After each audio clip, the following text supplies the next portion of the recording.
Welcome to Life in Red. All right, here we go. Natalie, how are you today? Great. How are you? I'm good, thank you. This is an exciting conversation because I've always wanted to have someone who knows about nutrition and can give me all the ins and outs of it, because there is nothing I find more confusing, especially with the amount of podcasts I listen to and documentaries, than nutrition and diet. It confuses me every time because there's always new information. And my first kind of question for you is, even though there always seems to be data and science and all this stuff that backs up everything, why does it seem like nutrition is so subjective? Well, I think the first thing you have to consider is there credible research behind all of these things? Like, who actually reads something or follows an Instagrammer or something and says, oh, well, it says that, protein requirements have been grossly underestimated in such and such a study. Does anyone ever go look up that study? Very rarely, right? You have the odd, like, real nutrition geek who's going to go look up these studies, but we take everything that we hear at face value. It's happening with COVID statistics and everything. People are like, oh, you hear this, hear that, and it's all over the place, different things. And for as many articles, let's say, that you can find supporting your argument, you'll find just as many that don't support your argument. And so I think that it's just that we never take the time to look a little deeper. And let's face it, nutrition is a massive money-making industry. Well, let's say diet industry. Nutrition is also, though, simply food is like some of these things that we eat are not really food. They're just money-making things, and all the different supplements and super things and all these radical things that come out all the time. So we always have to remember that I don't think the agenda is always health. It's more about marketing and making money. So that is why we're presented with all of these. We're basically bombarded with all these conflicting ideas all the time, because people are just racing to get to the top to sell you the next thing and make the most money off their product or their diet or their philosophy, right? Mm-hmm. But it's funny, yeah. Social media has just, I think, even ramped that up. But I as you were talking about, it's like, as someone who works in radio, like sometimes that's our bread and butter, what we talk about. It's like, oh, there was a new study that says, like, if you eat chocolate, you're gonna, like, have more sex. Like, it's like just catchy headlines. But you're right, we never go back and read the study. And even if you did, I bet most people wouldn't even understand how to read the study. Exactly. What started you down this road of nutrition? Is it something you always wanted to do, or did you kind of stumble into it? It's a really long journey, actually. And it's probably still a journey that's still going to this day, right? But the real turning point for me was, so I guess I actually learned about health from my best friend's mom as a teenager. So I spent so much time at her house, and before health and eating healthy was even cool, this woman, like, she walked every night after supper. She would hide, like, the junk food and sort of ration it. She cooked everything from scratch, and she ate super, super healthy. And so, it just kind of, you spend so much time at your best friend's house, and it just kind of grows on you a little bit. And then she also did, like, these workout videos and little 20-minute workouts that were on TV back in the day. And so, we would laugh at her, but then we would start participating in them too, and just learning a little bit more about exercise and that sort of thing. So I grew up in my young 20s to be a fitness instructor and personal trainer, actually. So I took the fitness thing and really ran with it, which was super cool. And I did, make an effort to eat healthy, or what I thought was healthy, right? Like, people to this day will think that a Nutri-Grain bar is healthy because if you listen to the title, it sounds like it should be good for you, but it's not. So I thought I was eating really well, and I was exercising like a maniac, which I didn't know at the time there's such thing as too much exercise, right? I was exercising like a maniac, and among my friends in my 20s, I was the healthy one. People would come to me for advice and always be like, oh, boo on her. She always picks the healthy thing on the menu and all this crazy stuff. So, technically on paper, I should be the picture of health. But then, like 25 years old, something went wrong with my health. So I wasn't feeling well, so I did what everybody does. I called the doctor, and I went to the doctor, and I said, listen, something's not right. I'm not feeling well. So she did some blood work and whatever regular tests, came back, said, no, everything's fine. So I went back home. Things just didn't feel right, just started feeling worse and worse and worse. And so I went back again.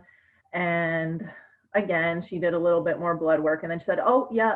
I mean, at this time, I didn't know anything about anything. So she told me something was high, and it was my cortisol, which at the time I had no idea what that was.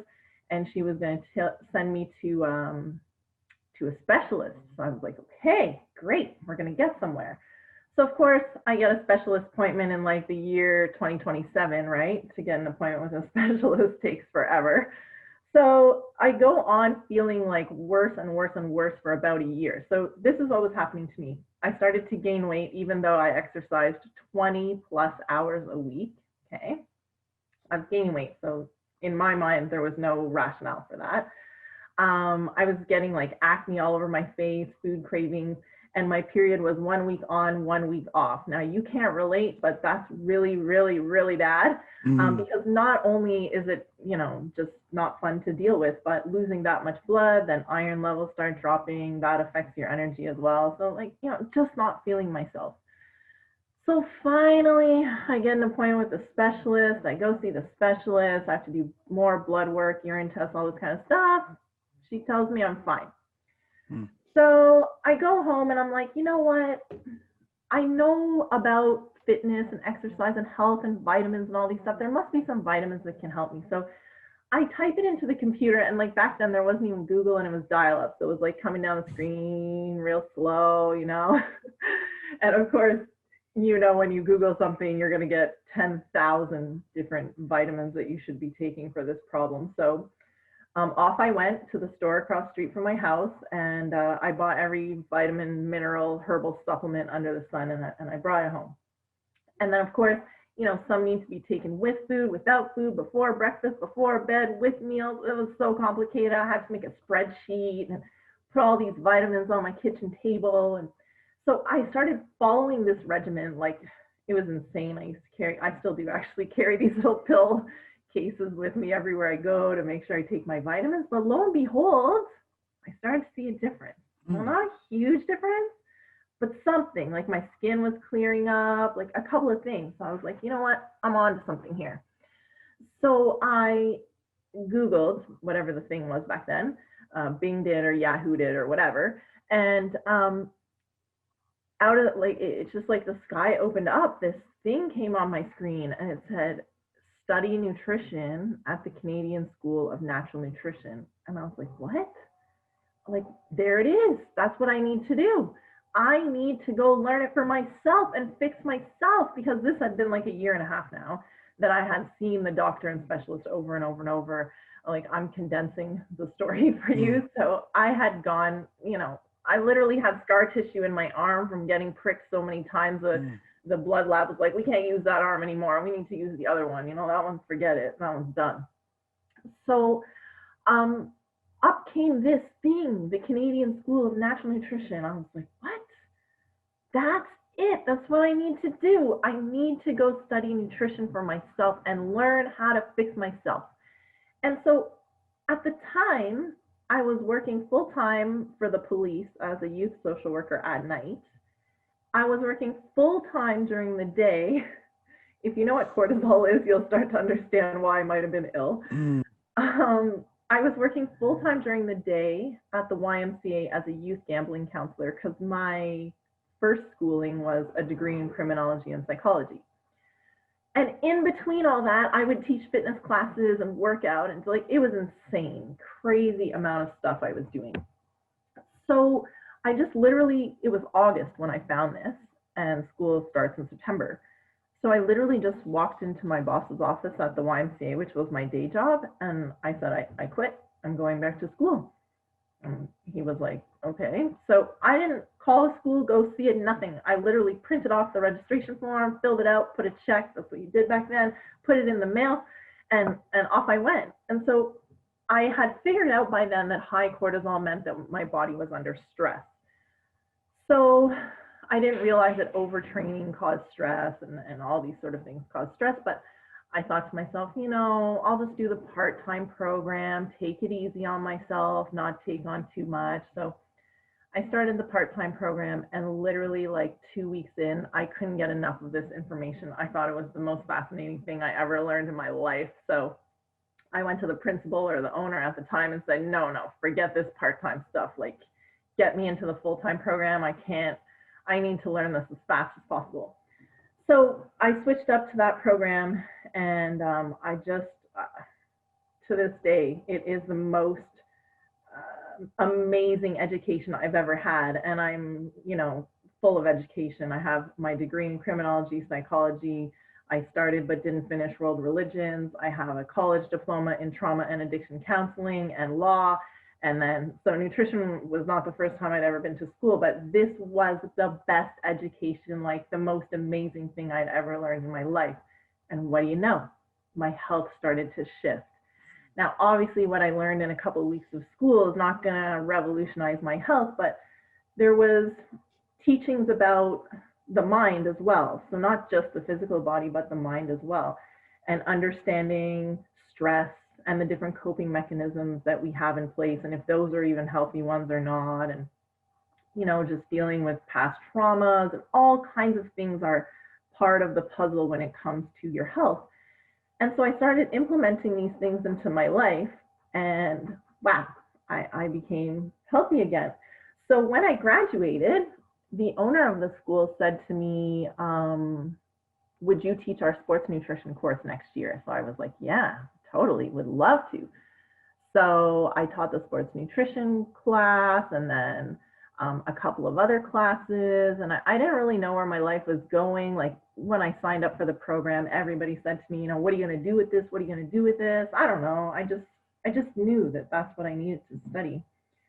And so, I was like maybe 27 at the time. So now I had graduated, I was teaching, and I was trying to start up a nutrition practice on the side, but it wasn't really my jam.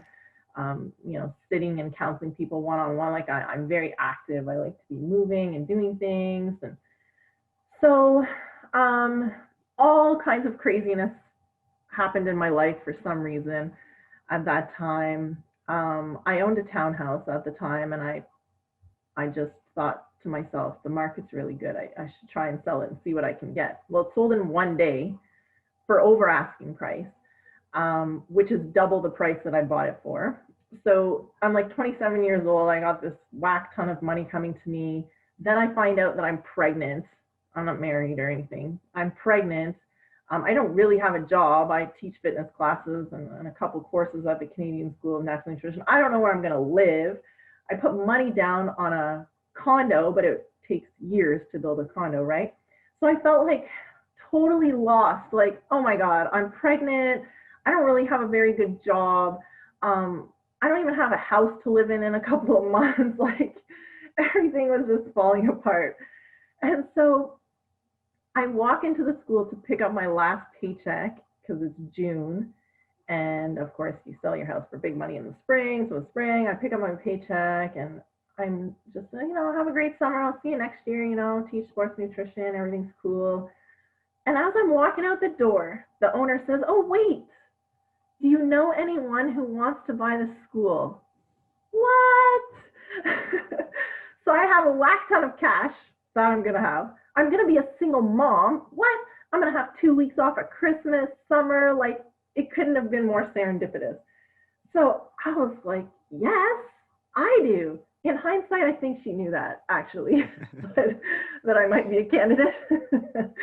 But it seemed, just random, out of the blue. And so, when you buy a business, it's not that simple. You have to get lawyers and accountants and go through everything. And again, the school had only been around for 5 years. It wasn't making millions or anything. And I was going to be a single mom. But again, so strongly, I just knew that was going to be the right thing for me. And so I bought it. And now it is 15 years later. I still own it. My health is exceptional. And it has turned out to be the most incredible career of my life. Like I can't imagine doing anything else. It's amazing how the stars just align and the shining light happens, and you're just like, people search their whole lives for purpose or their calling, and then it just falls like right there and everything kind of lines up. It's Exactly. amazing to hear. I kind of wanted to break down this conversation in a couple ways, but all obviously focused on nutrition. But the way my podcast kind of works is I have, certain, like there's performance and athletes, and mental health is a big one, obviously, for me. So the first kind of section I wanted to talk about was like nutrition specific to kind of your mental well-being and supporting that properly. Because I mean, that's the reason why I got interested in nutrition is, it was an episode of, I think it was Rogan, but they were talking about the gut microbiome. And that was like the first time I've ever heard it. Then I, got super into it and finding out about that. So not a lot of people understand that when it comes to your mental health, like your diet, I mean, I don't know if you have statistics, but like it's one of the most important factors when it comes to your mental health and all the different things that happen. So I guess like we'll kind of start off. If you're trying to just give your brain the best chance to feel energized and try to fight off some of that anxiety, depression. I know it's not a full cure, but what are some of the things you should be eating and what are some of the things you probably shouldn't? Okay, I'm glad you phrased it that way instead of what are some things you could be taking, because people, I have so much to say to this. Like literally my son and I, he's 10, we're talking about this on the way to school today because he said, so-and-so in his class eats all this garbage and all this kind of stuff. And I was like, and he was linking it to, this kid doesn't have very good attention span in school and sometimes he acts out and all these things. And I was like, wow, if these kids just got some fresh air, cleaned up their diet, I'm telling you, they would have none of these symptoms anymore. Like 90% of kids could be healed if we really just cleaned up the diet. But people don't want to clean up their diet because that's hard. So they're always asking me, what should I take? What should you take? No, you're not going to go to the store and buy a bunch of supplements. Supplements absolutely do have their place to support your good diet. So that's the first: diet, lifestyle, then supplements. Actually, I put it in a whole different order than that: sleep, and then diet, and then lifestyle.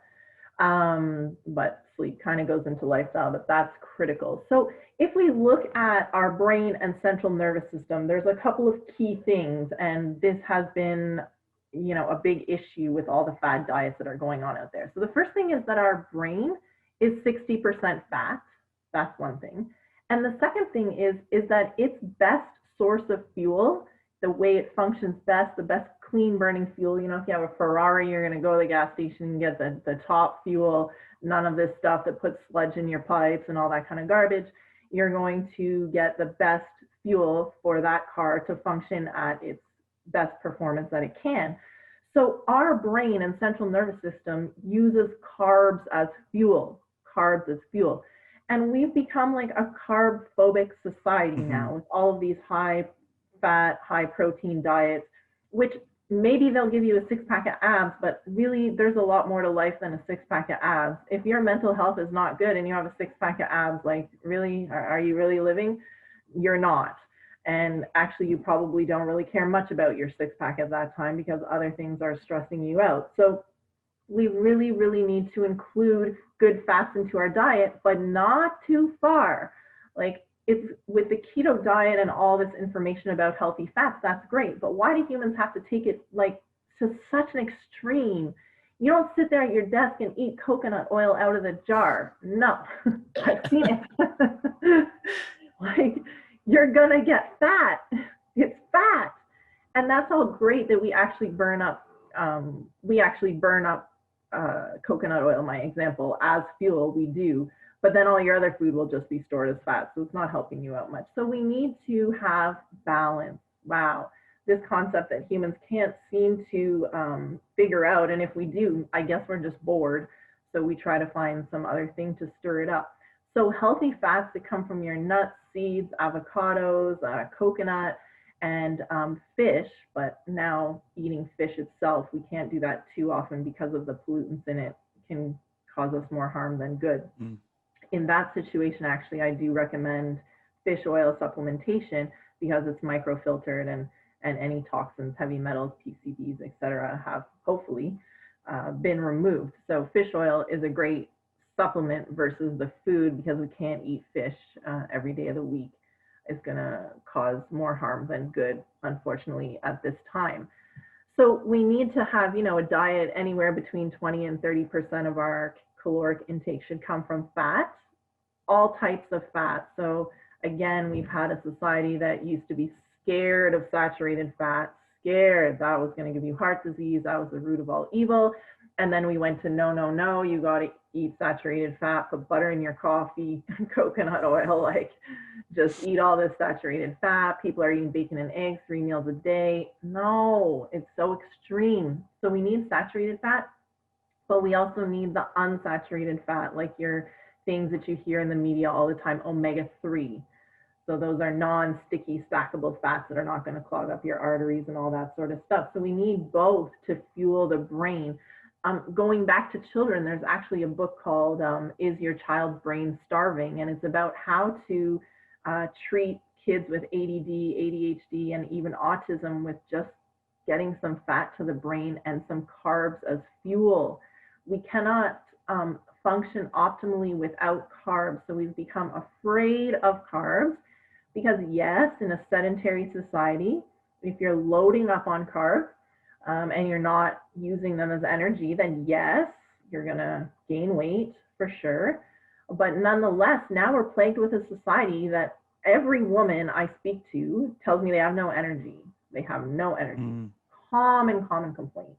And if you have no energy, then everything seems daunting, and it becomes difficult to cope with, which then leads to depression and chronic fatigue syndrome and all these kinds of things. And then I look at their diet, like a salad is not carbs. A whole salad gives you like very few calories to begin with. So don't be shy to eat those sweet potatoes, those root vegetables, especially now. It's winter. It's okay if you pack on a pound or two extra. It's cold. It's going to keep you warm. And these things come with all kinds of micronutrients. So we have our macronutrients, fats, carbs, protein, which I was just talking about. But then we have our micronutrients. All those vitamins and minerals are cofactors that we need to make these neurotransmitters, serotonin, dopamine, to make all of our other hormones and all the things that go on inside our body that we don't think about every day. But if we don't take in those micronutrients, and unfortunately now with farming practices and artificial fertilizers, our soils, so right from the beginning, the micronutrient content of our food is unreliable now.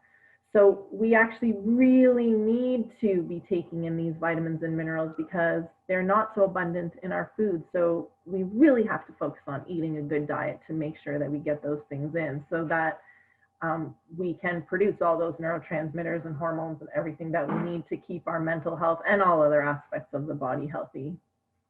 When we talk about carbs, I think most people, so I know you mentioned like the root vegetables, but most people go to bread, and bread is kind of that's like the evil thing, right? Everyone says stay away from bread, don't eat bread after is whole wheat or white, like what are you supposed to do? I mean, can you give a couple more examples of like carbs that would be good to eat? And let's talk a little bit about bread. Or should we be as scared about bread as, some people make it out to be? Yeah, actually, bread is really not good. And the reason is you'll talk to people actually who can't tolerate bread. So they can't tolerate wheat, gluten, or whatever the problem is. They say, oh, every time I eat bread, I get bloated, my tummy hurts, I get gas. And then they take a trip to Italy, let's say, or somewhere in Europe, France, and they get bread every day. Say, what? I feel fine. I ate bread every day and I felt fine. Well, that's because the wheat that we have here, which is grown abundantly in North America, is mostly GMO. It's mostly genetically modified at this time. So almost all wheat crops are genetically modified seeds, at the very least, sprayed with tons of pesticides and herbicides and all that sort of thing. So it's no wonder that we're not digesting it very well, and it causes so many more people problems than, when we were kids, we would have never heard this. I ate a peanut butter sandwich every day of my life for lunch, and I was fine. well, that's all relative, but yeah, I was fine. So bread is essentially just a bunch of empty calories, and then on top of that, the inability to actually digest and absorb it. So it really doesn't leave you with much. Now, does that mean you should never ever eat bread? No. If you really like bread and you go to the keg for dinner, if you've ever been to the keg, they give you this basket with this warm bread. Oh, so good. Just eat it. My famous tagline is just shut up and eat. You know, if it's your friend's birthday and you're going out and there's bread and you want to eat it, then go ahead. But should it be your normal everyday diet? Not really, simply because it's just empty calories. There's no micronutrients left in it. In fact, this is an awesome story.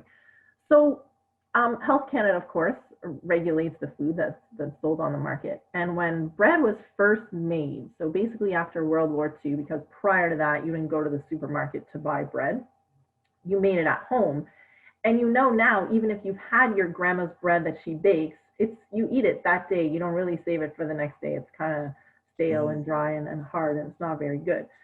So we had to, after World War II, when women had to go to work and start building more equipment for the war and all that kind of stuff, we had to take some of those domestic duties and put them out to tender. And so basically now more and more foods became available in supermarkets. And bread was one of those main staples of life because it's cheap and it fills you up.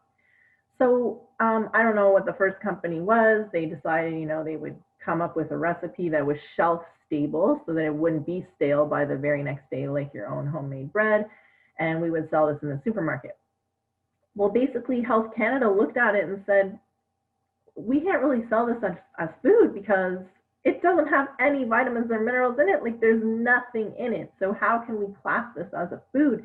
You're going to have to take your recipe back, fix it up a little bit, and send it back to us, and we'll tell you if it's classed as a food or not. So essentially what they did is the raw ingredients, if you take wheat, for example, like a whole stick of wheat, it definitely has all kinds of B vitamins and minerals and all sorts of things. But by the time we strip down all that, bleach it into white flour, put preservatives and all this kind of stuff, you end up with nothing in the end. So basically the bread's getting stirred in the vat. Somebody in the office upstairs was like, we gotta add some vitamins there. How about B1, B2, B3? Okay, those are the first you think of, right? 1, 2, 3. Basically they dump a vitamin pill in, keep stirring the vat, and ta-da, now the food has nutrients in it. Now you will see this to this day. Every white bread, packaged cereal, pasta you'll see on the market, it will say enriched with, it doesn't say B1, B2, B3, it says niacin, riboflavin, which is essentially B1, B2, B3. There was even a commercial on TV when I was a kid, this little kid, Mom, what's riboflavin? He's reading his like cornflake box or something. And so we've stuck to that ever since. We basically strip these white products, white bread, white pasta, and commercialized cereal like corn pops and Cheerios and all this garbage. We essentially, the processing of it to turn it into a shelf-stable, yummy food, we strip it of everything, and then at the end of the assembly line, we just dump back in what was there in the first place. So that's why it says enriched. If it was fortified, it means it was never there to begin with, and we just added in because it was healthy. But if we enriched it, it means it was there in those raw ingredients. It's not anymore by the time we got to the end of the assembly line. So we added back in and away we go. So is bread really worth much in terms of your dietary bank account? Not really.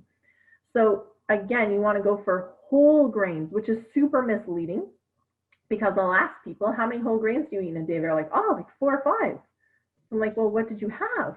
Well, I had whole grain bread. There's no such thing. As soon as we turn a grain into flour, it's no longer whole. So the marketing is misleading. The bread says whole grain. Your Tim Hortons muffin probably says whole grain. Your bagel says whole grain. No, none of that is a whole grain. The minute we turn it into flour, it's no longer whole. It's smushed up, turned into flour. So we need to eat more actual whole grains. The most common, of course, and simplest is whole oats, oatmeal, rolled oats or steel cut oats. Rolled oats are probably more palatable for most people. and still full of minerals and vitamins and all the things that should be there. Of course, you could go to the store and get like wheat cereal that you have to cook in hot water. Essentially, if you have to cook it in hot water, it was a whole Mm. grain, right? So those are where we can get our carbs from. Rice is another one. All the different types of rice, oatmeal. Quinoa is gaining a lot of popularity these days, but that's actually a seed, but whatever, we could throw it in the grain category because most people do. And then of course your root or starchy vegetables. So not the leafy green ones, but the ones that have more substance, carrots, potatoes, sweet potatoes, beets, things like that. Mm. Okay, that's good to know. Supplements, because I'm glad you brought that up, because I mean, you're more versed in the health field than I am for sure, but to me it seems like supplements have really started to take off in the last couple of years. I know I'm on them, I take a bunch of them now, Me too. and I am curious. So again, keeping to that mental wellness, and especially now when we're about to go into winter in a pandemic and we're all going to kind of be struggling a little bit more than usual. If we're looking to supplement, what things could we be taking that potentially could help us? I mean, vitamin D seems to be the big one. I'm not sure if there's any evidence. I'll let you answer that. But what are some good things that we could be taking to support our mental well-being? That's a super good question, and I'm very cautious because it's unfortunate actually that you can really literally walk into any store and buy all kinds of vitamins and herbal supplements. In general, you won't harm yourself with vitamins and minerals, but herbal remedies are extremely powerful. And then some of these things that alter our neurotransmitters like SAMe, GABA, and different supplements that are on the market like that, I really caution people on just, reading an article in some magazine or online and being like, oh, I read that that's really good, I'm going to go start taking it, because that's your mind that you're messing with. And everyone is unique. And so if we even just use my boyfriend and myself, he weighs 100 pounds more than I do. Like, that's a whole other person. So should we be taking the same amount? Probably not. Hmm. And so if you just run to the store and be like, oh, I just read that GABA is really good for balancing mood, and I turn over the bottle, oh, take 2 capsules a day, okay, and then I go home, and then I realize, I can start taking it, and weird things start happening. I really think that things that are more specific like that should be under the care of some sort of healthcare practitioner, whether it's a medical doctor, a naturopath, a nutritionist, someone who can follow you, basically look at you as an individual, because we're all unique. And there's no like sort of standard protocol that everyone should follow. But vitamin D definitely, essential fatty acids, and my choice is always fish oil. But if you're a plant-based person, you don't consume animal products, then you can go for flaxseed oil or something like that. The reason I'm a fan of fish oil is that when we consume these types of fats, our liver has to break it down and convert it into EPA and DHA, which are terms that people hear these days. That's your omega-3 fats and so on. The fish already does that. So when you take fish oil, it's already converted, so your body can use it. Now, if your liver is burdened under stress from chemicals, alcohol, stress, then it may not have the time to actually do that conversion with your plant-based oil. So your flaxseed oil, pumpkin seed oil, or whatever. But that's fine. I mean, you're still going to get something from it. It's just not as easy for your body to use.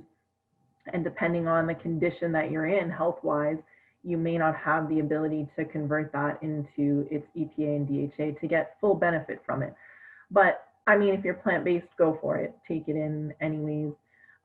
You're still getting those essential fatty acids for sure. So that's key. That's key for mental health. The other thing is just adequate protein, because there are so many different amino acids from protein. So some people will supplement with taurine on its own. That's one of the most common ones for mental health, and different amino acids on their own. But again, if we look at the body, everything is synergistic and things work together. It's very rare. Well, it's impossible in nature that you would find a food that just has taurine in it. So it doesn't make a ton of sense It does for some people. I absolutely have recommended individual amino acids to people, but as a starting point, let's just make sure our protein intake is adequate so that our body has the raw tools to be able to make these neurotransmitters. So those would be my top three things. And I really find that people, despite what they think, are really not, unless they're on some carnivore diet or something like that, are not really consuming the amount of protein that they should, especially if they're on some calorie restricted diet to lose weight. Protein is really, really critical because protein is not an energy source in the body. We don't use it for, well, we shouldn't use it for energy. It has better things to do, which is building your immune system, building your hair, skin, and nails, building your neurotransmitters, building your hormones. So if you don't have that raw material, then you won't be able to build the neurotransmitters that you need. The other thing that's critical, and this is more of a lifestyle related thing, is that we sort of have to, it's hard in, well, it's a little bit easier actually now that it's a pandemic, but it's a little hard in our society to sort of adjust to the natural clock, which is what we should be doing, which means we should technically go to bed at like 4:30. I think it's dark out now, but we need to keep our melatonin and serotonin levels in check, and we can manually manipulate that, right? And I mean, if you go camping, for example, you typically don't stay up as late as you usually would, and you usually wake up a lot earlier than you would because you wake up with the sun, and then when it's dark, what are you going to do? You light a fire, gives you a little bit of light, maybe you have a headlamp or something, but you don't tend to stay up too late because it's dark. There's nothing to do. But now we live in a modern world, of course, where we have lights and we can stay up as late as we want, and then we have, we don't necessarily wake up with the sun. But if we can adjust our schedule to go to bed earlier in the winter, because it's dark at 4:30, that means your body starts to slow down and your melatonin production should start to go up, assuming you're not stuck in front of electronics though, because the blue light has an impact on sort of tricking you into thinking that it's daylight when it's not. So we want to try to stay off electronics at least an hour, if not two, before bed, so that our bodies are like, oh yeah, look, it's the end of the day. It's time to wind down. When it winds down, our melatonin goes up. When we wake up, we should actually like open the curtains and look outside, stare at the sun. Hopefully it's there. It is today. So even it's wonderful actually if people have pets, then they're forced to go out for a walk, get some fresh air, and actually see the sun first thing, right? So we have a dog, so we get up and we go outside, and as much as I hate the cold, that sun signals to your body, woo, it's daytime. So your cortisol goes up to give you some energy, your serotonin goes up to give you zest to go on with that day. So if you're sleeping until noon and you're staying up late and doing all these radical things, you are definitely not helping your mental health and hormone production and all that sort of thing. So I'll go back. Sleep is always number one for me. When I just want to go back to the vitamin D and the protein just quickly, because you mentioned not most people aren't getting enough protein. Of course, everyone's different. I know it's hard to give one just clean answer, or maybe there is an easy way, but what would be, that magic number, if there is one, to get that proper intake of protein in your day? Okay, I guess we can make it a simple answer. So actually, there's a really good research article, which I alluded to in the beginning, that says, protein requirements have been grossly underestimated by the government because they set the healthy ranges, healthy levels of vitamins and minerals and protein, carbs, and fats for the population. So most things refer to that. So if you look at a nutrition label and it says, oh, this is giving you 20% of your iron today, well, how do you know what my iron is? It's based on the government, what it sets. So there's only one thing that's going to make it, well, two things that are going to make a difference. If you exercise or you don't exercise, your protein requirements are going to be quite different. So essentially, if you don't exercise, you can go with like 0.8 grams up to 1 gram of protein per pound of body weight.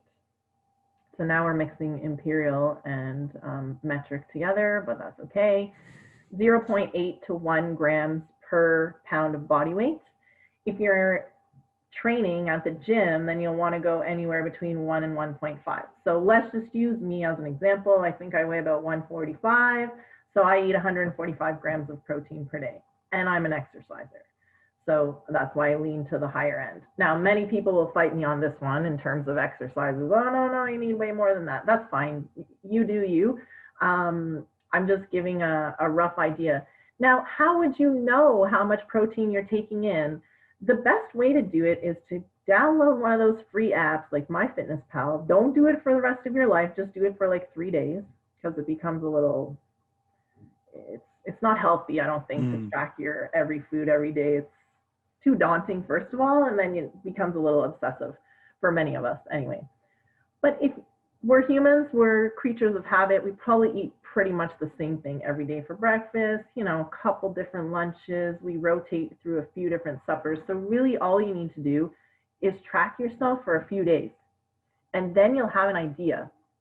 Whoa, I'm way off, or oh, I'm right on par, or oh, if I eat that for supper, then I should be eating this for breakfast, and then that got me to my right amount of protein. Oh, when I eat lunch at that restaurant, then oh, I need to make sure I eat this for breakfast, and it gets me to the right protein level. So you just really have to do it for maybe 3 to 5 days tops, and you'll have an idea of if you're lacking or not. And you'd be surprised.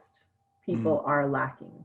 Like, just for me to get in 145 grams of protein, I have to supplement with protein shakes, because I can't get it in my meals. It's actually a lot of protein.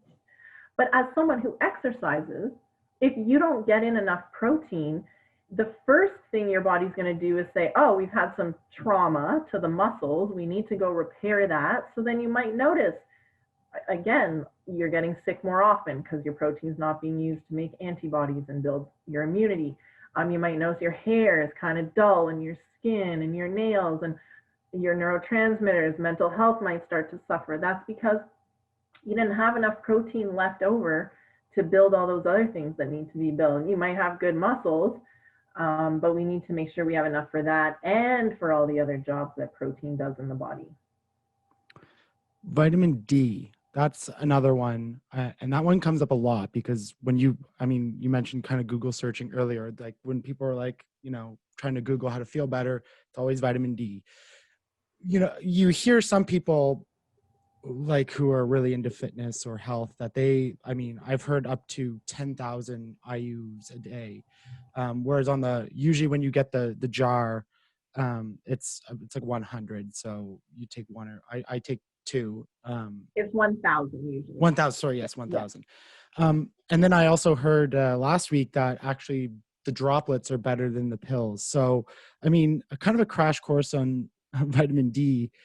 How much should you be taking? Like, what might be dangerous? Just for like the average person on trying to kind of combat that seasonal depression. Yeah, you see, everyone is totally different. And again, you have to go by your size and, your muscle mass and all kinds of things, because we have vitamin D receptors on our muscles. So everyone's requirement is different, but the best thing to go by is how you feel. But we do have to be careful with something like vitamin D, because there are 2 categories of vitamins. They either fall into the water-soluble category or the fat-soluble category. And if they're water-soluble, you take too much, no big deal, you're going to pee it out. You've seen this if you've even taken a multivitamin in your life. You go pee, it's fluorescent yellow.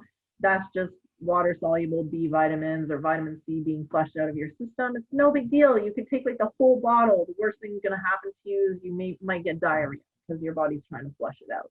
Fine.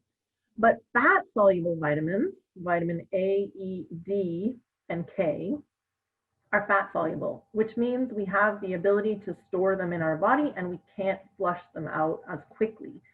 And you know this, but you just don't realize it. People know this because, think about this. Winter, it's long, it's shitty, you feel like crap, but then you go for 1 week to Cancun, Mexico. And when you're in Cancun, Mexico, you spend from sun up to sundown outside, like more than you ever would in your home city when you're in the summer, because you got to work for a living and do other things. No one cooks your meals and changes your sheets every day and does your laundry, right? So You stay outside from sun up to sundown, and we know that we get vitamin D from the sun. And now I just told you that vitamin D is storable. So you soak up vitamin D like it's going out of style, and then you come home, and for some reason, the rest of winter just doesn't feel so bad. It's because you actually soaked up and you could store some of that vitamin D to get you through the rest of winter. So that's actually the solution. We all need to go on a vacation. Yeah. But that's apparently not an option anymore.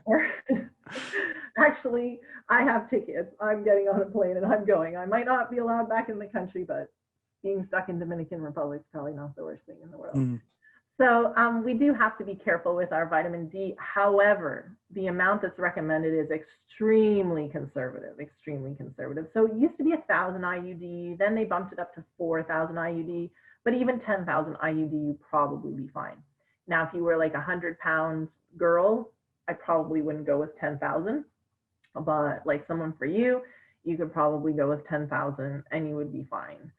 So again, there are other factors that are going to affect your mental health. So you can't just be taking your vitamin D drops and be like, well, I don't feel any better, so I'm just take more, take more, take more.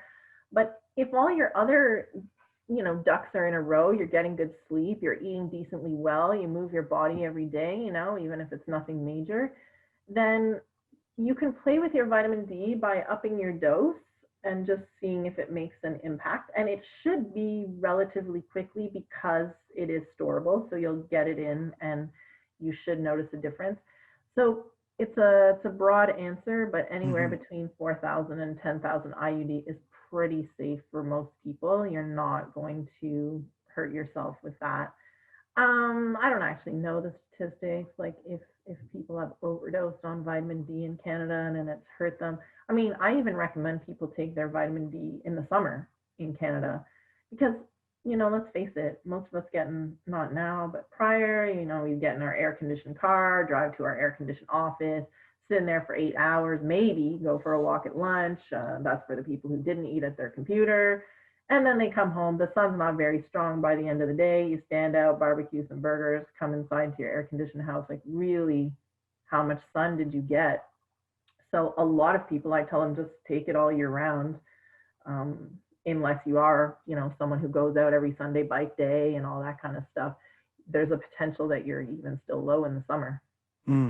Yeah, I remember there was a study kind of when COVID started that most people, it came out that like the relationship between COVID and vitamin D, but it was that like, then the big statistic that it was like 80% of America was deficient in vitamin D, or like, and how much, our lifestyle affects, getting outside into the sun and even supplementing, like how much we're lacking in all these different things and how it can affect our broader health. Yeah, actually there's basically the general rule is this: if you live north of Atlanta, then you're not getting vitamin D from the sun, even if you're out in it. So today, even if you and I go for a walk outside, the sun is not strong enough at this point to even get any benefit from it. I mean, there's other benefit for circadian rhythm, like I said, melatonin, rising at night, and that sort of thing. So there's definitely benefit to getting out in the sun, but not for vitamin D purposes. And I guess Dr. Rhonda Patrick was on Joe Rogan, but not only that, there was a study that came out before she even was on there, saying that there is a correlation between vitamin D levels and your ability to fight COVID, recover from it if you do get it, and all those sort of things. And absolutely, because vitamin D does more than mental health. It's important in your calcium metabolism, your immune system, muscle building, so many things. So of the short list of supplements I would recommend to people, vitamin D is definitely on that list in most of North America. I want to talk about some of these diets too, because they are, they're the craze right now. And especially, I know tons of people, especially since the pandemic, because everyone was kind of worried about putting on the weight that we're stuck inside, especially when gyms were closed. There's so many out there and everyone kind of touts these different ones. So, I don't want to spend too much time on each one, but the two biggest that I hear right now, one is keto and one is I don't know if it's a diet, but intermittent fasting seems to be a big one for a lot of people. What at least these two diets, I mean, to me, they don't seem sustainable, but are they, like, should people be doing them? Can they help lose weight? That's not what they were designed for. Okay. So that's the first problem. We take everything and turn it into a way to get thin. That's all we care. That is all we care. Like, I was having this debate with someone the other day. I was saying, you know, carnivore is the next craze, mark my words. Yeah. And the person was like really skeptical. They're like, really? Because, you know, think of the environmental impact of that. And I was like, that's true. But tell somebody this, listen, you're going to get a six-pack from this diet, but, you know, we're going to have to kill a lot more cows. We're going to put a lot of carbon in the air. It's going to not be so good for the environment. For about 10 seconds, I'm like, oh, but a six-pack? Sure, let's do it. Like, believe me, the environmental side of it is not going to affect the majority of people. If you can guarantee a six-pack from it, we'll give it a try. So, like, the ketogenic diet, we'll use that word loosely, has been around for a long time, but it's been basically a medical treatment for people with epilepsy. So that's what it was designed for. And then, you know, the outcome or the side effect was that some of these epilepsy patients, because epilepsy is your central nervous system, and I just said your brain needs fat. So, you know, this diet was used medicinally for epileptic patients. And then I guess, you know, I'm going to make fun here. Maybe some overweight nurse or doctor in the office was like, wait a minute, these patients are losing weight. I'm going to try this. But that's not what it was designed for. It's not designed for weight loss. And so the anatomy textbook that's used in many universities and used in my college as well, if you read the anatomy textbook, it states this phrase exactly. Being in ketosis is a state of emergency.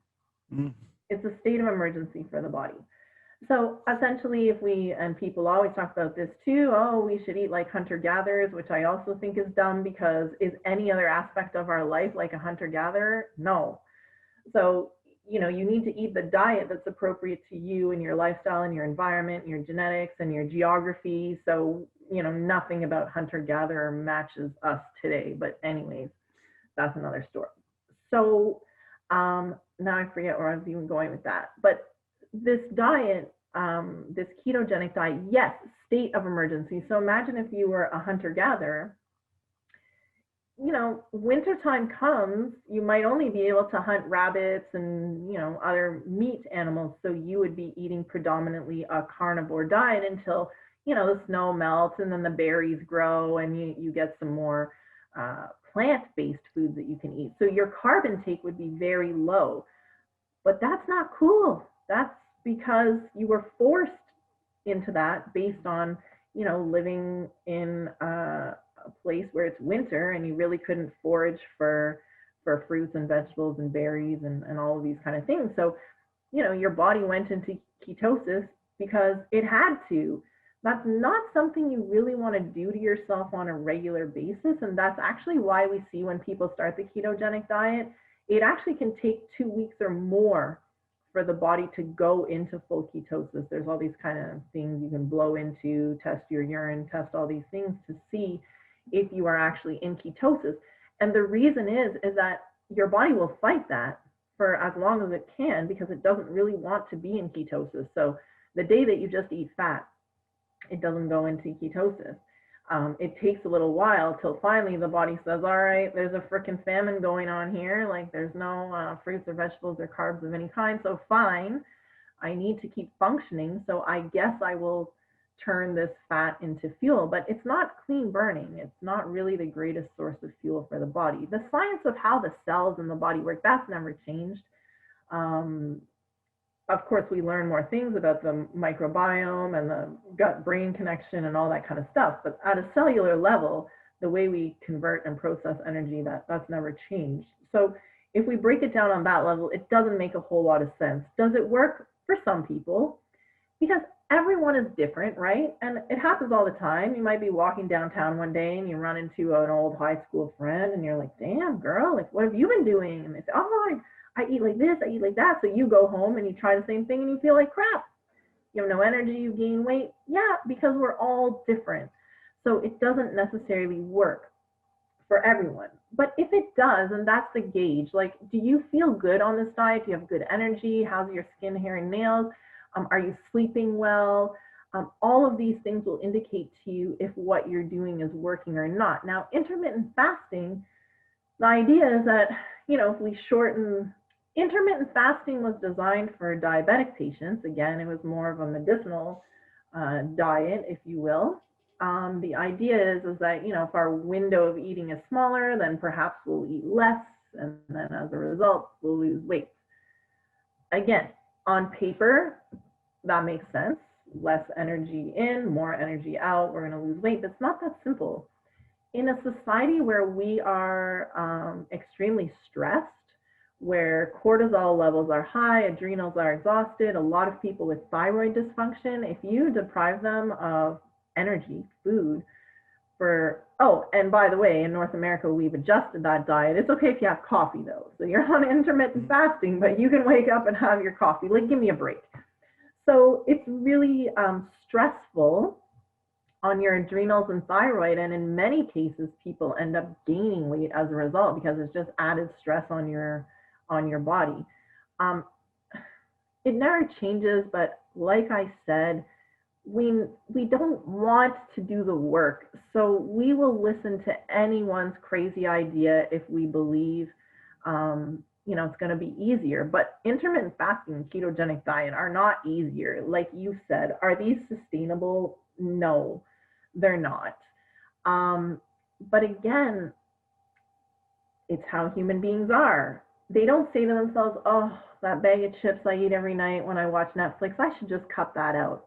No, they don't say that. They say, oh, I'm going to do the ketogenic diet or some radical extreme thing. But it's not sustainable. It's your friend's birthday. It's your birthday. Your friends are coming over. You're going out for dinner.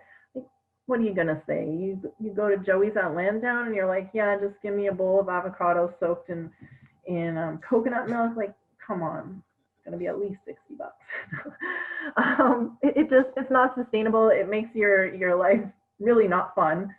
And then we end up in a vicious cycle, right? Where we attempt and then we fail. And then what does that do to your mental health and your self-esteem? And then you've messed up your metabolism. You end up gaining more weight than you started with. It's such a vicious cycle. I just wish that we could I always say, just be normal.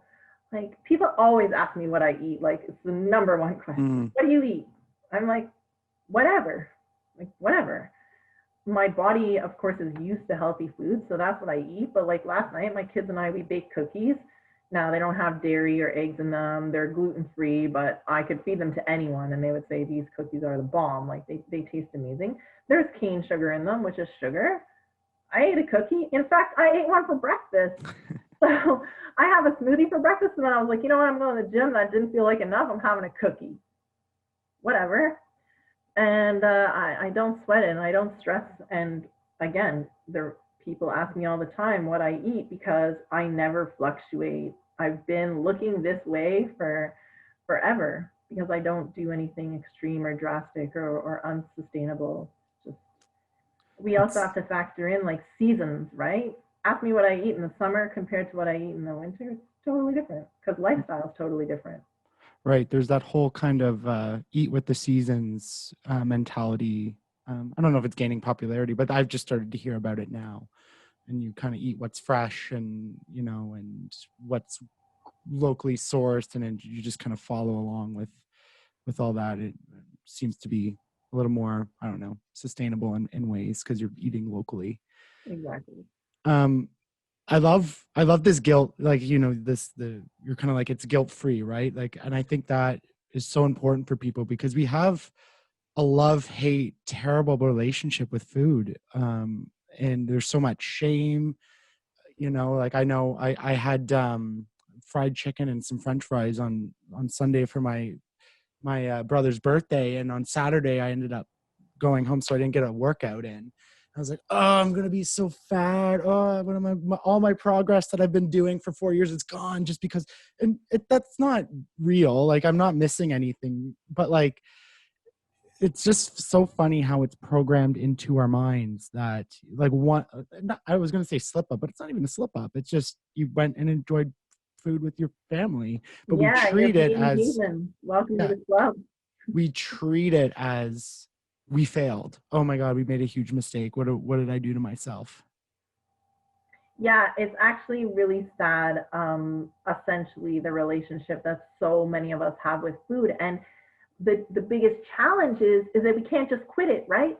You know, if you have an unhealthy relationship with alcohol, you tend to take it too far, drugs too far, coffee too far, whatever, you can stop, right? You can abstain entirely and then, you know, out of sight, out of mind, you don't have to worry about it.